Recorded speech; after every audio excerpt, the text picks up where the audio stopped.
Graça e paz, queridos estudantes do curso bíblico de Teologia. Estamos aqui para a nossa aula 2 de estudo panorâmico do Velho Testamento. Pedimos a máxima atenção. Ok? Então vamos dar seguimento com a nossa aula de estudo panorâmico do Velho Testamento. Vamos começar por definir alguns termos muito comuns, muito usados no estudo do Velho Testamento, começando com os nomes de Deus, nos originais, né? Nós temos o termo El. Esse termo El é um termo muito usado, né, para se referir à divindade, o ser divino, né, ou também ser poderoso. Um termo muito usado, um termo muito comum nas tradições semitas, né? Mas não é usado exclusivamente para se referir ao Deus verdadeiro, né, ao Supremo do Universo. É comum, né, um termo usado para objeto também de adoração, objeto de veneração. E o outro termo é o termo Elohim. O termo Elohim também nas nossas Bíblias Almeida, esse termo é traduzido por Deus. A exemplo, nós encontramos no texto de Gênesis 1, no princípio criou Elohim, né? Aí Deus, os céus e a terra. Esse termo Elohim, na verdade, é plural de Eloi, né? Se for para traduzirmos assim, ao pé da letra, traduziríamos deuses, porque é plural.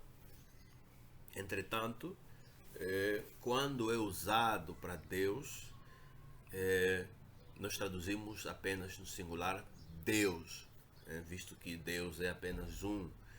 E no contexto, né, segundo o entendimento judaico, esse termo quando é usado para Deus, é plural para representar a magnificência de Deus, né? Que ele é magnífico, ele é autossuficiente, né? Então, uma forma de honra, uma forma de expressar a grandeza de Deus, então o termo é plural, Elohim, mas se referindo apenas a um único ser, que é o Deus, o Criador do Universo.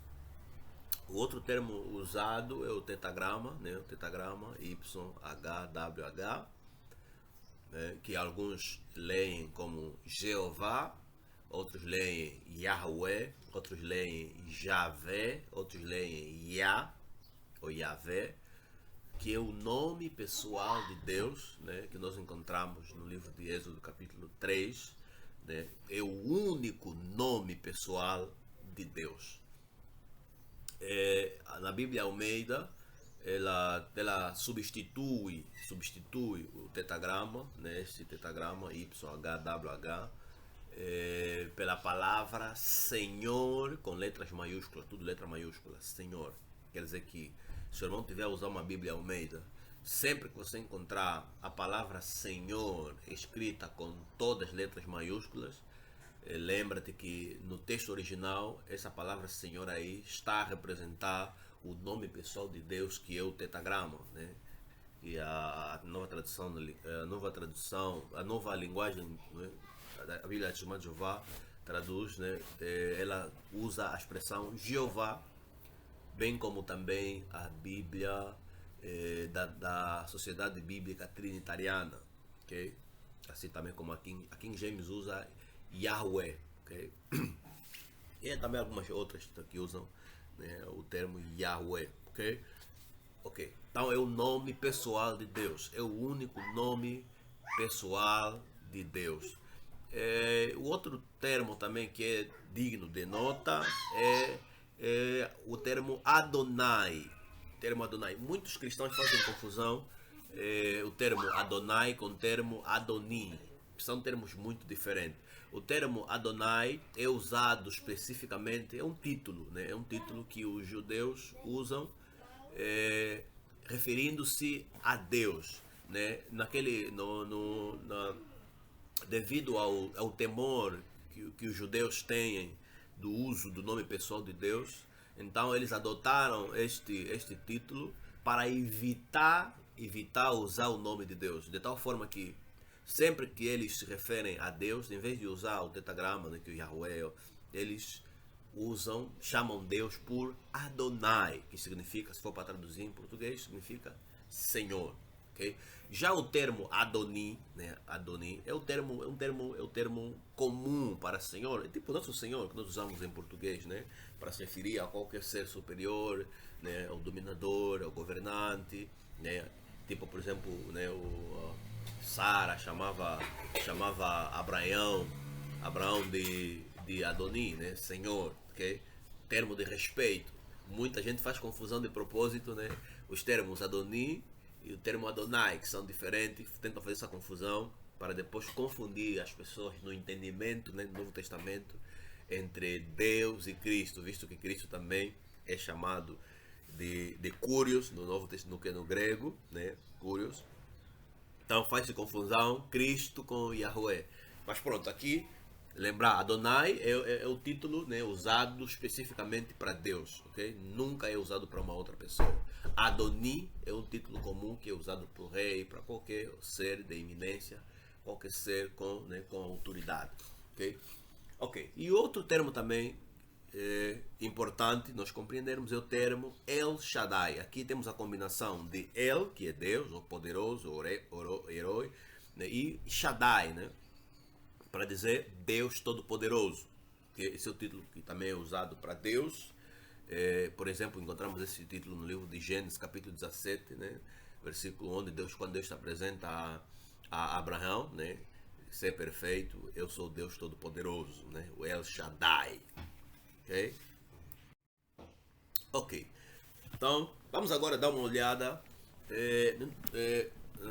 nas referências, né, literárias quanto ao estudo do Antigo Testamento, ou seja, quando nós estudamos o Antigo Testamento, quais são os textos, né, os textos usados, né, em referência para termos informações acerca do nosso Velho Testamento.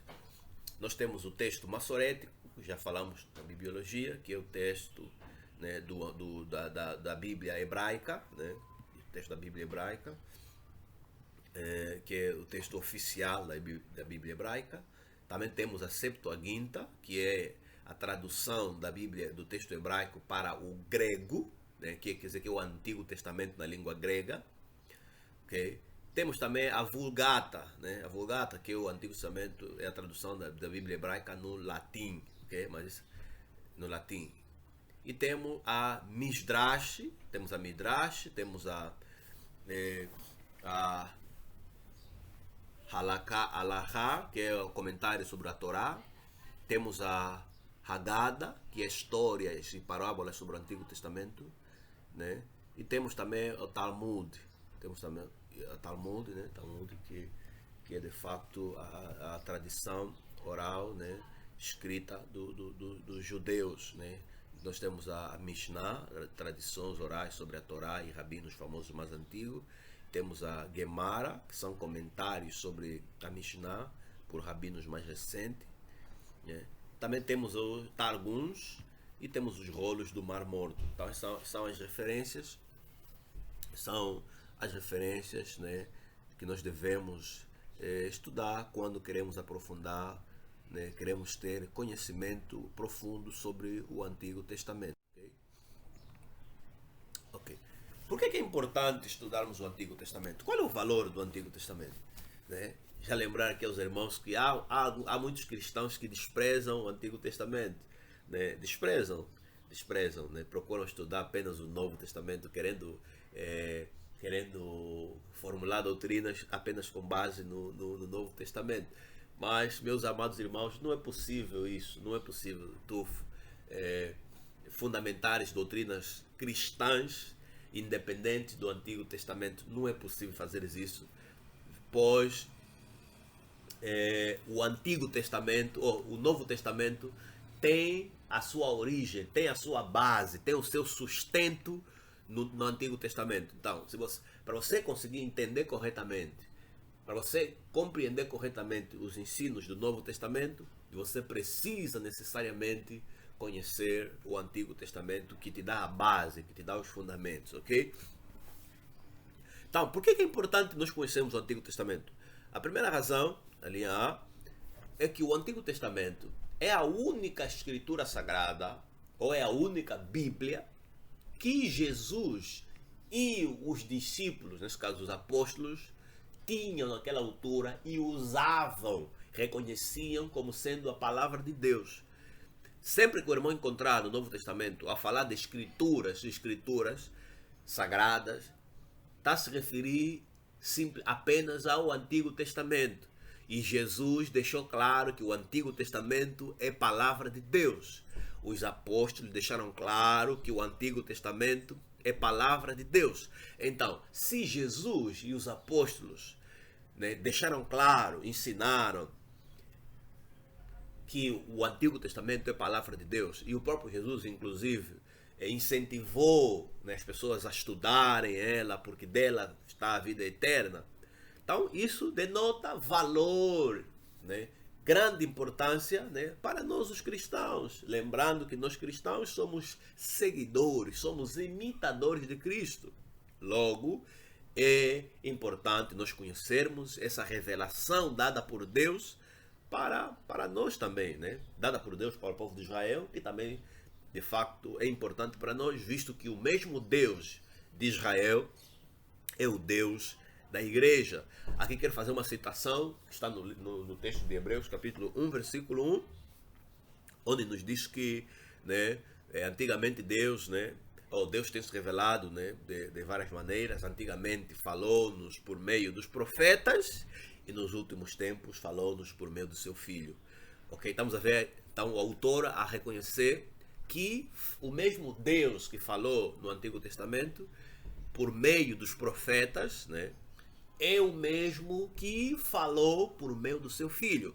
Então, se o mesmo Deus que falou por meio de Jesus é o que falou por meio dos profetas, assim como é importante nós conhecermos, né, os ensinamentos de Cristo, pois é Deus que falou por meio de Cristo, também é importante nós conhecermos os ensinamentos dos profetas, pois é Deus que falou por meio dos profetas. Conhecendo os ensinamentos dos profetas e de Cristo, nós de facto conhecemos integralmente, né? Conseguimos entender, né, os padrões de Deus, o que Deus de facto quer de nós e como é o ser e o caráter do Deus que nós servimos. Então, aí está o primeiro elemento. É importante conhecermos o Antigo Testamento porque era a Bíblia de Jesus e dos apóstolos. Jesus e os apóstolos deixaram claro que o Antigo Testamento é palavra de Deus. Então, a linha B, basicamente já expliquei, né? Ela é a autorrevelação de Deus, é inspirado. Quer dizer que o Antigo Testamento é o próprio Deus a se fazer conhecido, é o próprio Deus a se revelar para ser conhecido pelo seu povo. Então, como é o mesmo Deus que é nosso, que se revelou, nós querendo conhecer Deus, então é fundamental nós termos conhecimento da revelação dele próprio, também, que é o Antigo Testamento, que é inspirado por Deus. Okay? Então, ele foi também escrito para nós, né? O versículo, a linha C. O Antigo Testamento também é escrito para nós. Para nós, lá encontramos várias informações que são de extremo valor para nós. Encontramos quem é Deus, né? O que é que Ele gosta, como é que podemos lhe agradar, como podemos de facto lhe agradar corretamente. Ou seja, nós encontramos muita coisa, né, revelada no Antigo Testamento que servem para a nossa vida prática como seguidores de Cristo. Ok? Então, basicamente, né, apresentamos assim a importância do Antigo Testamento para nós hoje, né? Então, como é que os cristãos deveriam reagir, né, diante do Antigo Testamento? Okay? Existem várias abordagens sobre como é que os cristãos reagem, né, diante do Antigo Testamento. Já apresentei alguns, né? Há alguns que ignoram, né, ignoram completamente o Antigo Testamento, né, querem apenas procuram se basear apenas no Novo Testamento, e isso leva-os a cometerem erros crassos, né? Visto que se basear apenas no Antigo Testamento, nós nos condenamos em não conhecer a base, os panos de fundo, os fundamentos, ok? Porque todo o Novo Testamento tem as suas bases, tem os seus fundamentos, tem os seus alicerces, né, no Antigo Testamento. Outros observam, né, completamente o Antigo Testamento, né, aqui, né, na observância completa do Antigo Testamento. Uns vão no extremo de tomar, né, até os elementos, né, do pacto, né, o pacto de Deus com Israel, como sendo também obrigatório para a salvação. Esse também é um elemento que vamos aprofundar, né, mais avante, quando falamos de salvação, né. Aqui o outro posicionamento é respeitá-lo como revelação de Deus, mas não obrigatório. Outra possibilidade é olhar o Antigo Testamento como não sendo um meio de salvação, ok? Entretanto, é a revelação de Deus aos homens, tem um propósito em nossas vidas, forma base para o Novo Testamento, promessa, cumprimento, ok? Então, isso nós avançamos aqui. De facto, é muito correto olharmos para o Antigo Testamento como sendo a base do Novo Testamento, né? O alicerce, né? Lá nós compreendemos, né, a origem do Antigo Testamento, as bases, né? Então, quando vamos no Antigo Testamento, nós encontramos o cumprimento, ou quando vamos no Novo Testamento, nós encontramos o cumprimento do Antigo Testamento. Ou seja, o Antigo Testamento é cumprido no Novo Testamento, ok? O Novo Testamento, né, de facto apresenta o cumprimento, né, do Velho Testamento. Então, os dois testamentos se completam, ok? O Novo completa o Antigo, assim como o Antigo, né, dá bases para o Novo. Ok. Agora vamos apresentar aqui alguns elementos que nós devemos ter em consideração ao estudarmos o Antigo Testamento, para nós conseguirmos de facto compreendê-lo de forma correta, ok? Apresentamos aqui alguns elementos que nós devemos ter em consideração.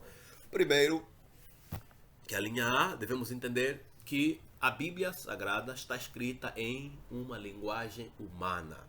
É isso mesmo, uma linguagem humana normal. Devemos ler as Escrituras entendendo que nas Escrituras Deus usa a linguagem humana normal, né, para nos fazer compreender acerca da sua revelação. Deus não usou linguagem angelical, nem linguagem espiritual, como muita gente procura defender, mas Deus usou os homens, né, a linguagem dos próprios homens, cultura dos homens, contexto, né, humano, para então fazer compreender a sua revelação. Por isso, então, é importante nós, ao irmos nos textos bíblicos, procurarmos compreender esses textos bíblicos, né, usando mesmo os princípios, as normas da língua, né, da língua humana, ok? Lembrar que isso é importante, pois isso demonstra que Deus, nas Escrituras, ele não está ocultando a verdade, mas pelo contrário, é do interesse de Deus que as pessoas que leem as Escrituras compreendam a verdade. Então, para atingir esse objetivo, né, se fazer compreender, Deus então usou a linguagem humana, okay? Apesar de que temos alguns textos que são, né, que são de fato de difícil compreensão, né, aqui especificamente os textos proféticos, mas não, mas a intenção de facto é fazer-nos compreender a revelação de Deus, né? Não é correto a pessoa ir logo na Bíblia, querer entender que é espiritual, desprezando a literalidade, né, da Bíblia Sagrada, né? Correto é irmos na Bíblia, procurarmos estudá-la como um livro, né, escrito na linguagem humana, né? Deus ajustou-se à nossa habilidade de compreender, que esse é importante, né? Deus de facto revelou os autores, né, para escreverem de uma forma que nós possamos compreender. E aqui o segundo ponto, que também é importante, que é a linha B, devemos entender que a interpretação correta de uma passagem bíblica é a intenção que o autor original, né, tinha, né, ao escrever, ok? A intenção, a mensagem que ele quis transmitir, né, aos seus destinatários, né, originais, ok? Quer dizer que nós, ao estudarmos uma passagem bíblica, nós ao estudarmos um texto bíblico, a nossa intenção deve ser descobrirmos o que é que o autor quis transmitir aos seus leitores. Isso é importante. Portanto, para nós conseguir atingir esse objetivo, nós precisamos considerar o cenário histórico, né? O cenário histórico em que o texto foi produzido, em que o texto foi escrito. Isso é importante, né? Quando é que o autor escreveu? Em que circunstância que ele escreveu? Okay? O outro elemento, né? Qual é o contexto literário? Okay? O contexto literário do texto, né? O gênero literário é uma poesia, é profecia, é uma narrativa, okay? Isso tudo afeta, né, na nossa compreensão, né, do texto sagrado, né? São elementos que vão nos ajudar a compreendermos, né, corretamente o que é que o autor quis transmitir aos seus leitores, porque essa intenção do autor, né, é que é de facto a interpretação correta, né, da passagem, para então depois nós partirmos para a aplicação, ok? Muito bem. E outro ponto também devemos olhar, fazer uma análise gramatical da passagem, do texto, ok? Análise gramatical, né? Aqui vamos explorar né, a análise a sintaxe, né, uma análise sintática né, da passagem, e também uma análise morfológica, ok? Na morfologia vamos estudar, vamos pesquisar, vamos explorar os significados das palavras, né? E então, para assim nós conseguimos de facto descobrir o significado que o autor da passagem quis de facto usar, quis expressar no texto, ok? Um outro elemento importante é sabermos que toda a escritura, toda a Bíblia é inspirada por Deus, né? 2 Timóteo 3,16. Então, sendo inspirada, quer dizer que é de origem divina, né? Deus guiou os autores para escreverem, né, para registrarem, né, a revelação de Deus sem contradição, ok? Isso é importante. Então, tomando esse elemento em consideração, ao estudarmos uma passagem, depois devemos procurar passagens paralelas, ok? Mais claras, né, para explicarem a passagem menos clara. Então aqui vem o nosso elemento, a Bíblia explica a própria Bíblia. Uma passagem menos clara é explicada por passagens mais claras. A linha D, né, o outro ponto que nós também devemos nos lembrar, é que devemos saber distinguir, quando estamos a analisar, estamos a estudar uma passagem, um texto, devemos saber distinguir os elementos culturais, né, que são elementos transitórios, né, que Deus de facto usou para fazer entender a mensagem das pessoas, nas pessoas que eram destinatários original, né. Devemos diferenciar o que é cultural, transitório, e o que é verdade universal. Isso é muito importante, né, porque existem verdades culturais e verdades transversais. Cultural é aquilo que é de facto aplicável somente àquelas pessoas, naquele contexto, naquela cultura. E a verdade transcultural é aquela verdade divina, né, que é universal, ok? Que é universal. Então, isso também é de extrema importância, né, ao estudarmos as escrituras sagradas. Muito bem, então são esses 4 elementos, né, que devemos ter em consideração ao estudarmos a Bíblia Sagrada. Agora vamos dar uma olhada, no mapa bíblico antigo, né? Visto que nós vamos trabalhar muito com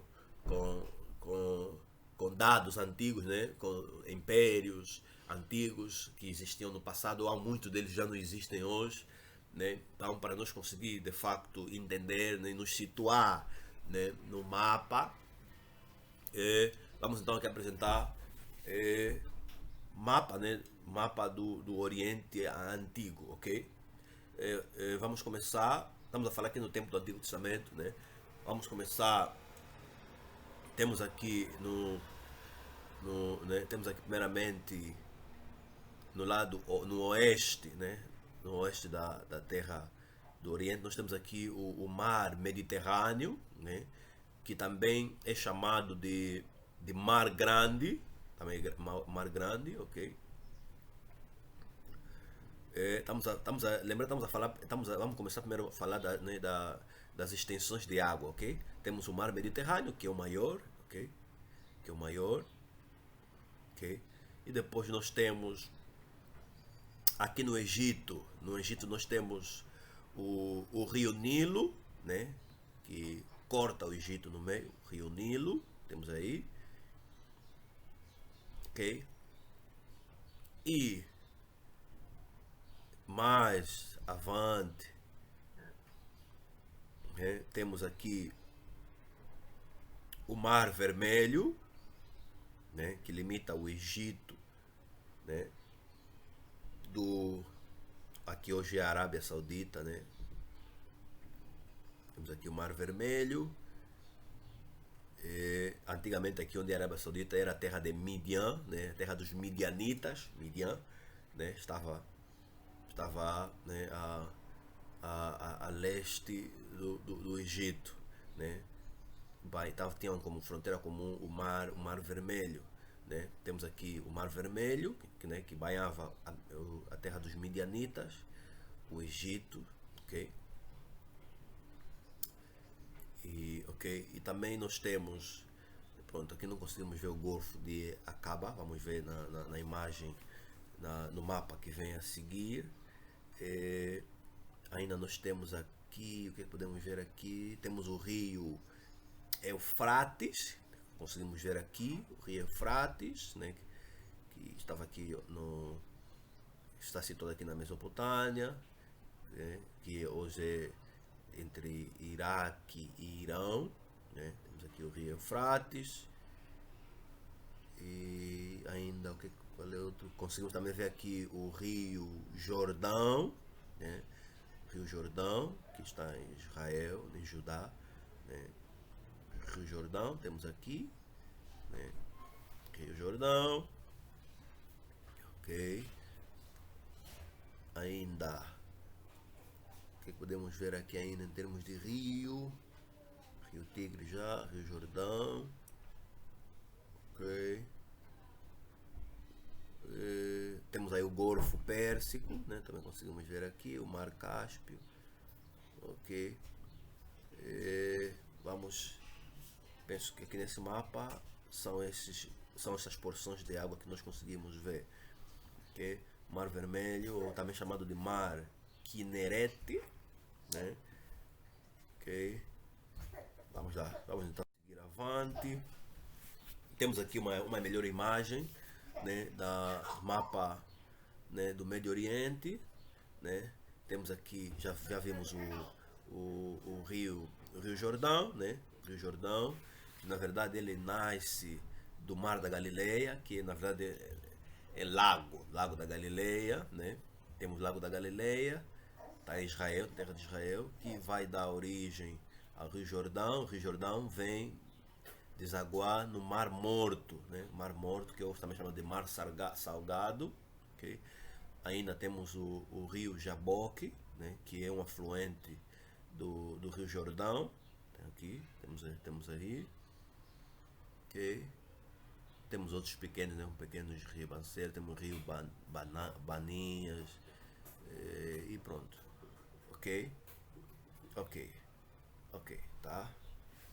Okay. Então temos aqui, são os principais rios. Vamos ver isso com mais detalhe na nossa geografia bíblica, ok? Aqui por enquanto é só para termos noção, né? Para termos noção. Okay. Agora queremos apresentar os principais países que impactaram na vida do povo hebreu, ok? Nós temos né, Roma, né? Temos Roma, né? O Império Romano, ok? Que é na Itália, aqui. Itália. Temos a Grécia, né? Que tem ilhas gregas, aqui Atenas e outros, né? Tudo aqui. Grécia. Temos Caftor que é Creta, a ilha de Creta, aqui, muito próximo de Jerusalém, né? Temos também a Síria, também vizinha, tá a norte, né, de Jerusalém. Temos Quitim que é Chipre, muito próximo, né, muito próximo mesmo. Temos o Egito, né, o Egito que está de facto a sul, né, a sul. E temos a Arábia, ok? Temos a Arábia, né? Temos também a Síria, né? Também foi um grande império, né? Império Assírio, infelizmente hoje já não existe, né? Aqui temos aí, temos o Império Babilônico, a Babilônia, né? Babilônia, que hoje que era situado basicamente na região ocupada pelo Iraque, né?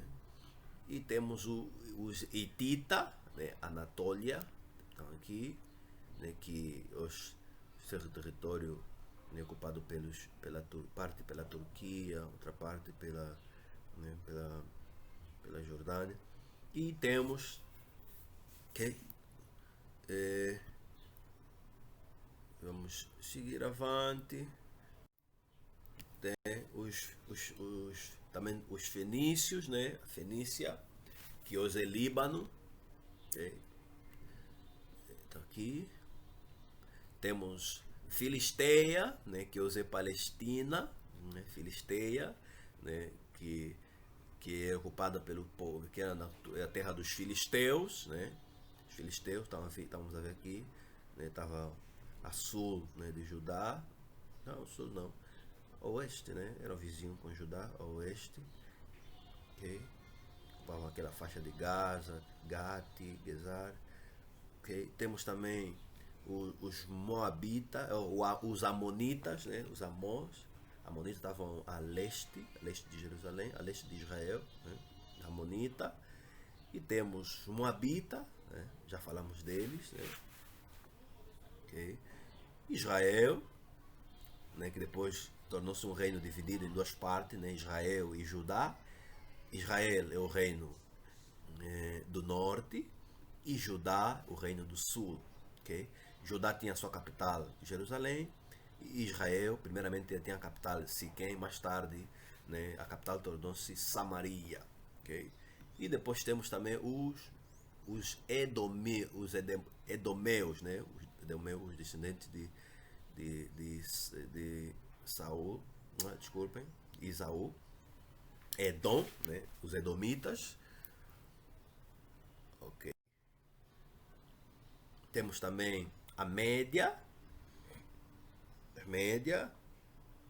que era um reino que haviam se unido com os persas, né?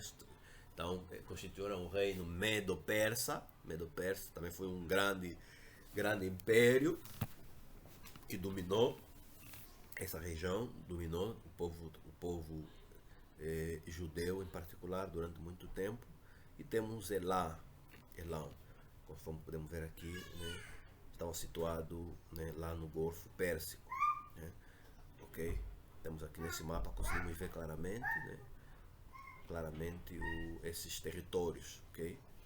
Muito bem. Então, são esses povos que são citados na Bíblia, ok? São citados na Bíblia. Então, quando o irmão tiver estudado as escrituras, sempre que te deparar com esses nomes, é só vir aqui no mapa, vais encontrar todos eles aqui, vais conseguir de facto ter melhor ideia, né, quem eram, né, onde estavam situados geograficamente falando, e a relação que eles tinham, né, com o povo hebreu, ok? Muito bem. Muito bem. Agora vamos apresentar as principais capitais, né? Principais capitais do mundo antigo, ok? Principais capitais do mundo antigo, também é de muito valor. Nós temos Mênfis. Mênfis é a capital antiga do Egito, né? Do Egito antigo. Mênfis, ok? Jerusalém, né? Capital de Judá, né? Samaria, capital de Israel, já disse. Tiro era a capital da Fenícia, que hoje é ocupado pelo Líbano. Damasco, capital da Síria. Nínive, capital da Assíria. Babilônia, capital da Babilônia. Suzã, capital da Pérsia. Okay? E temos aqui outras cidades também, não eram capitais, mas eram cidades importantes, né? Como a cidade de Ur, né? Ur dos Caldeus, né? Terra, a cidade onde nasceu Abraão, né? A família de Abraão, né? Que era uma cidade que fazia parte da antiga Suméria, né? Hoje é atual Iraque, ok? Ur. E temos a cidade de Haran, né? Haran, que é em turco Haram, em hebraico está aí o termo Haram, né? Antiga Carras em latim. É um sítio arqueológico no sul da Turquia, né? Hoje a vila ou região onde Abraão habitou quando saiu de Ur, antes de ir para a terra prometida, Canaã.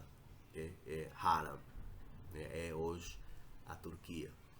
Quer dizer que já com isso aqui, tendo o mapa de hoje, conseguimos dar conta, traçar mais ou menos a caminhada de Abraão, né, de Ur até chegar na terra de Canaã. Saiu da Suméria, né, foi até a Turquia, depois desceu então para a terra de Canaã. Okay? Temos Megido, né? Megido é uma colina que se encontra em Berseba, em Israel, muito famosa, né, por causa da guerra do Armagedon, vai acontecer nessa colina. Okay? Siquém, já dissemos, que era a primeira capital do Reino do Norte, nesse caso no Reino de Israel. Mais tarde, né, a capital foi para Samaria, mas antigamente era Siquém. Essa cidade de Siquém, hoje, ela é chamada de a moderna, no mesmo sítio onde está a moderna Tel Balata, né, que faz parte, né, é um dos territórios da Cisjordânia, hoje é Nablus. Okay?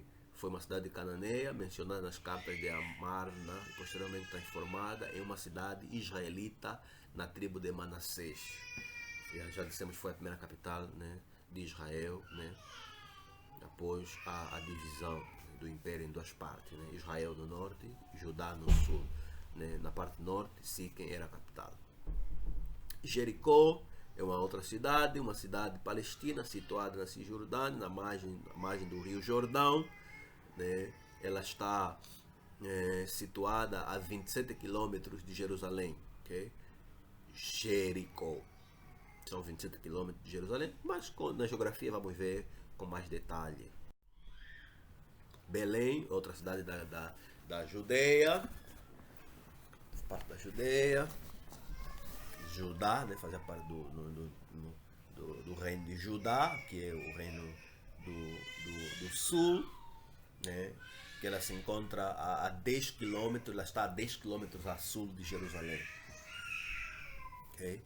Hebron é outra uma das cidades muito importante, né? Hebron, né? Uma cidade da Palestina, situada na região histórica da Judeia. Uma cidade muito importante, ok? Muito importante mesmo. Faz parte dos territórios, hoje ela faz parte dos territórios ocupados pelos judeus, ok? Temos aí a cidade de Berseba, né? Que também Berseba é a maior cidade no deserto de Negueb, no sul de Israel, também conhecida como a capital do Negueb. Hoje faz parte dos territórios também ocupados, né? Faz parte do território, né, em posse de Israel, ok? Temos outras cidades importantes, Avarim, Zohar, Tanis, uma antiga cidade egípcia, né, que está a 120 quilômetros ao norte de Cairo, lá no Egito. Temos também a cidade de Tebas, também é uma cidade antiga, né, antigo Egito, né, está lá nas terras do Egito, ok? Está a 800 quilômetros, né, do delta do Nilo a sul da Alexandria, ok? Ok, em termos de cidades importantes, então, essas aí são, né, que queríamos destacar, pois elas aparecem várias vezes na Bíblia Sagrada e é de extrema importância nós termos esse conhecimento, visto que ao lermos as Escrituras vamos encontrar várias vezes, né, referência a essas cidades, esses países na Bíblia. Conhecendo quem eles são, vai ser fácil nós compreendermos, né? Vai ajudar na nossa compreensão, no nosso estudo das Escrituras Sagradas. Agora vou aqui apresentar algumas montanhas também que são importantes, né, no mundo antigo, né, que nós vamos nos deparar várias vezes ao estudarmos a Bíblia. Nós temos as montanhas do Ararat, né, que são montanhas vastas, né? São montanhas vastas. Ela hoje se encontra entre a Turquia e a Armênia, tá naquela toda a região, né? Ok? É onde quando vamos ler a história da Arca de Noé, né? Onde a arca depois do dilúvio, onde a arca pousou, né? Temos também a montanha do Hermon, localizada na porção terminal a sul do Líbano, entre o Líbano e a Síria, né? Também é importante, a Bíblia fala muito dela, né? O famoso Monte Hermon, okay? Monte Hermon, né? Faz parte dos territórios também anexos, né? Territórios dominados pelo povo de Israel, ok?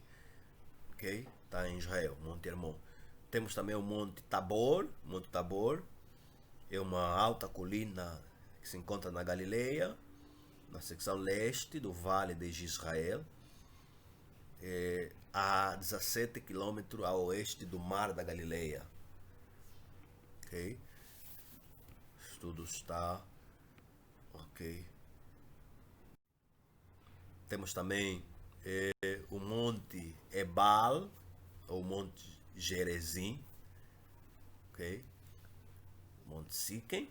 Monte Ebal é uma das duas montanhas situadas na parte norte da Cisjordânia, próxima da cidade bíblica de Siquem, atualmente Nablus. A montanha é um dos picos mais altos da Cisjordânia, né, com 940 metros de altitude, 59 metros mais alto que o Monte Gerizim. São dois montes, né, o Monte Ebal, são duas montanhas que se encontram na cidade de Siquem. Nós temos também o Monte Carmelo. Monte Carmelo é uma montanha na costa de Israel, com vista para o mar Mediterrâneo, né, o mar grande. A grande cidade de Haifa está localizada nesse Monte Carmelo. Okay? O seu nome deriva, significa jardim ou campo fértil ou vinha do Senhor. Carmo, vinha do Senhor, ok? Monte Carmelo, em Israel. Temos também o Monte Nebo, ou Monte Pisga, o monte onde Moisés viu à distância a cidade prometida e também onde ele morreu. O Monte Nebo se encontra na Jordânia, né? Na Jordânia, né? A partir desse monte, nesse Monte Nebo, é possível vermos as terras é possível vermos Jerusalém à distância, né? É um dos montes muito importantes. Se o irmão visitar a Jordânia, não esqueça de visitar esse lugar histórico, o famoso Monte Nebo. Também a partir desse monte é possível visualizar a cidade de Jericó, ok? E também temos o Monte Sião, ou Monte Moriá, né? O monte que se encontra em Jerusalém, que é muito famoso, né? Muito famoso. Esse termo Sião, né? Além de ser o nome desses montes que estão em volta de Jerusalém, se tornaram tão famosas que se tornaram símbolo não só de Jerusalém, mas como o símbolo de Judá ou de todo Israel, okay? Sião, quando o povo de Sião, né, para falar o povo hebreu, o povo de Israel, okay? Ok? Terra Santa, terra de Israel, Sião ou Moriá. Temos ainda as montanhas do Sinai, o famoso Monte Sinai ou Monte Horebe, né? Esses montes estão localizados nos territórios, parte do território do Egito, né? E vai até ao lado da Arábia Saudita, ok? Naquela altura era Midian, ok? O monte foi muito famoso, foi onde Moisés recebeu a lei, né? Os 10 mandamentos, né? Então, este monte, esta montanha, é tida como sagrada tanto para o judaísmo, o cristianismo, bem como para o islamismo, okay? Por causa mesmo, né, de Moisés. Foi lá onde Moisés recebeu a lei de Yahweh e onde ele também firmou aliança, né, com aliança, onde Deus firmou aliança com o povo de Israel. Monte Sinai ou Monte Horeb são dois termos que indicam o mesmo monte, ok? Ok. Então, penso que para a aula de hoje vamos ficar por aqui, né? Vamos ficar por aqui. Definimos alguns termos importantes que são usados para se referir a Deus. Vimos a localização geográfica de alguns países, né, que influenciaram o povo hebreu antigamente. Também vimos cidades muito importantes, né, que eram capitais, né, de impérios, né, antigos. E vimos também cidades muito importantes. Vamos ficar por aqui. Na próxima aula, na aula 3, vamos falar de cronologia. Vamos procurar nos situar em termos cronológicos, né, no nosso Antigo Testamento. Né? Que Deus possa abençoar. Caso tenha alguma dúvida, não hesitem em nos contactar. Graça e paz a todos.